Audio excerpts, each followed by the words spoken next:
सोना ते मैथू दूर गया है, होके सजन मजबूर गया है।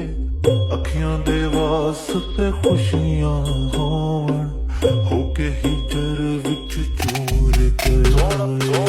सोना पया परदेस कटेंदा, सजना नू दूरों दूरों वेंदा।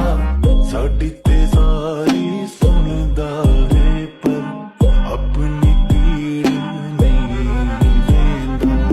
सोना ते सूट बजेंदा है, पर अपनी पीड़ ना वेंदा है। सोना ते सूट बजेंदा है, पर अपनी पीड़ ना वेंदा है। अखां दे वास्ते भेजे कज्जल, ना मोई दूरी वेंदा है।